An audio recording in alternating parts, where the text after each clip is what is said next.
என் பேரு காத்தவரன். எனக்கு 2 தம்பிங்க ஒரு தங்கச்சி இருக்காங்க. நீங்க தப்பா நாளையிட்டான்ட்டீங்க.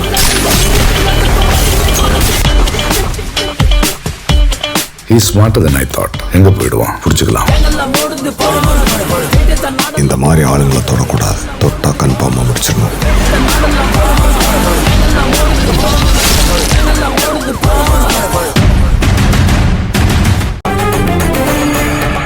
என்ன இவங்க நிக்கிறா?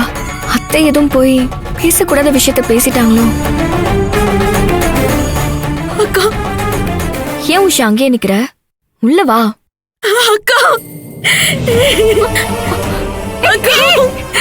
எழுந்திரி உஷா. உஷா என்ன பண்ற? உஷா எழுந்திரி. என்ன பண்ற உஷா? எழுந்திரி உஷா. எழுந்திரி, எழுந்திரி, முதல்ல எழுந்திரி. என்ன உஷா, என்னாச்சு?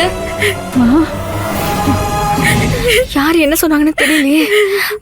சாரிமா. யாரு என்ன சொன்னாலும் கேட்காத. நீ உனக்கு பிடிச்சதையே செய். இவங்க யாராவது ஏதாவது சொல்லிருந்தாங்கன்னா அவங்களுக்காக நான் மன்னிப்பு கேட்டுக்கிறேன். நீங்க தான்க்கா மன்னிக்கணும். என்னம்மா, என்னதான் ஆச்சு? இல்லக்கா, நீங்க தான் மாமாக்கு பொருத்தமானவங்க. நான் பொருத்தமானவ இல்ல. உங்களுக்கும் மாமாவுக்கும் தான் கல்யாணம் நடக்கணும். தேவையில்லாம நான் தான் குறுக்க வந்து ஏதேதோ பண்ணிட்டேன். பைத்தியக்காரிக்கா, நான் பைத்தியக்காரி. ஐயோ ஐயோ, நிறுத்து உஷா. என்ன ஆச்சுமா? நீ வா, முதல்ல உட்காரு. உட்காரு உட்காரு. என்னாச்சு உஷா? இல்லக்கா, நான் அப்படி பண்ணிருக்க கூடாது. மனசுக்கு பிடிச்சவங்க கூட தான் வாழணும். அப்பதான் வாழ்க்கை நல்லா இருக்கும். காதலையும் அன்பையும் எப்பவுமே கட்டாயப்படுத்தி வர வைக்கவே முடியாதுக்கா. இப்ப இந்த கல்யாணம் நடந்துச்சுன்னா மாமா என்ன லவ் பண்ணாமலே விட்டுட்டாருன்னா, மாமா கட்டாயத்துக்காக தான் என்ன கல்யாணம் பண்ணிக்கிட்டாருன்னு எனக்கு அதுக்கப்புறம் தெரிஞ்சா நான் செத்துருவேன்க்கா.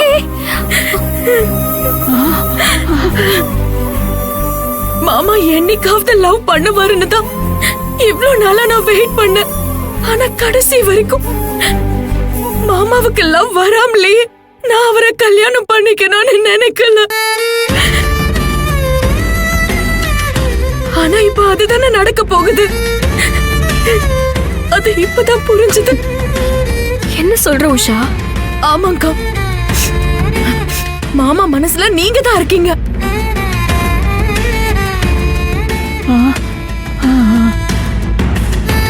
என்னைக்கு இருந்தாலும் எங்க கல்யாணம் நடந்தா அது தப்பாதாங்க இருக்கும். இதெல்லாம் முன்னாடியே தெரிஞ்ச விஷயம் தானே. இப்ப திடீர்னு இவளுக்கு என்ன ஆச்சு? என்னக்கா யோசிக்கிறீங்க? இது எல்லாமே தெரிஞ்ச விஷயம் தானேக்கா. இப்ப என்ன இவளுக்கு புதுசா புரிஞ்சிருக்குன்னு தானே. இவ என்ன திடீர்னு தெரிஞ்சிட்டாலேன்னு யோசிக்கிறீங்களா? எனக்கு அறிவு வந்ததே இவராலதான்.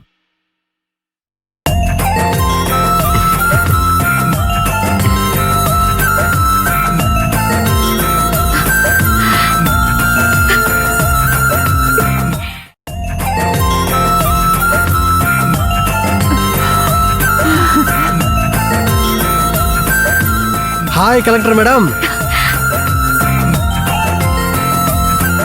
சித்து, நீ எங்க இங்க? எப்படி இருக்க? நல்லா இருக்கியா?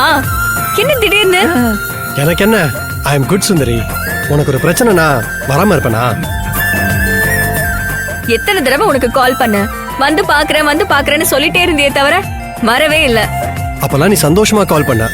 இப்போ உனக்கு பிரச்சனை. ஒரு பிரச்சனை வந்ததுக்கு அப்புறம் நீ கேட்காமலே வந்து நிக்கிறதா ஃப்ரெண்ட்ஷிப். அதான் உடனே வந்த. அப்படியா? என்ன பிரச்சனை? என்ன நடந்துச்சு? உஷா என்ன சொல்றா? அதுவா, பெருசா ஒன்றும் நடக்கல சுந்தரி. சும்மா குடோன்ல வச்சு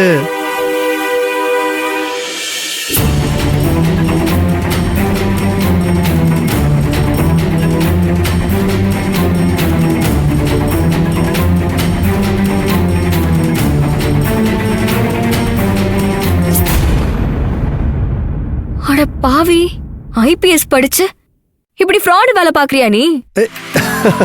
இது ஃப்ராடு வேலை இல்ல சுந்தரி. உனக்காக நான் எதையும் செய்வேன். இது ஒன்றும் பெரிய விஷயம் கிடையாது. நான் அவங்களுக்கு புரிய வைக்க தான் செஞ்சேன். அவங்கள காயப்படுத்தவும் இல்ல, கஷ்டப்படுத்தவும் இல்ல. இதை நான் செஞ்சதுனால இந்த பொண்ணோட வாழ்க்கையும் காப்பாத்திருக்கேன், உன்னோட வாழ்க்கையும் காப்பாத்திருக்கேன். இன்னும் சொல்ல போனா வெற்றி சாரோட வாழ்க்கையும் காப்பாத்திருக்கேன்.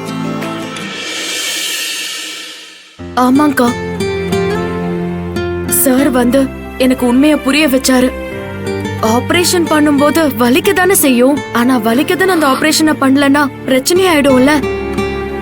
அந்த மாதிரி தான் சித்து சார் பண்ணதும் ஒரு நல்ல ஆபரேஷன் தான். இனிமே உங்க வாழ்க்கைய எப்பவுமே தொந்தரவு பண்ண மாட்டேன்.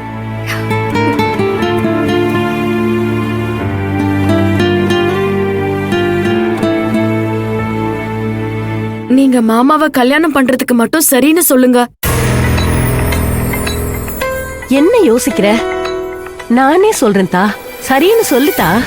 அதுதான் சரியான முடிவு. தயவு செஞ்சு சரின்னு சொல்லுதா. நான் பண்ணது பெரிய தப்பு. கார்த்திக்க வீட்டுக்குள்ள விட்டுருக்க கூடாது, அவனோட இருந்திருக்க கூடாது, அவனுக்கு சப்போர்ட் பண்ணிருக்க கூடாது. ஏன் பிள்ளையாவே இருந்தாலும் அவன் இவ்வளவு மோசமானவனா இருப்பான்னு நான் கனவுல கூட நினைச்சு பார்க்கல. அன்னைக்கு உங்க மாமாவுக்கு கொள்ளி வைக்க கூடாதுன்னு சொல்லி அம்புட்டு பிரச்சனையும் பண்ணப்ப கூட இன்னும் அவன் திருந்தவே இல்ல. அதை விட மோசமா தான் இருக்கான். இது வரைக்கும் நடந்ததுக்கெல்லாம் என்னோட பங்கும் இருக்கு. என்ன மன்னிக்கிறதா இருந்தா நீ இந்த கல்யாணத்துக்கு ஒத்துக்கோத்தா.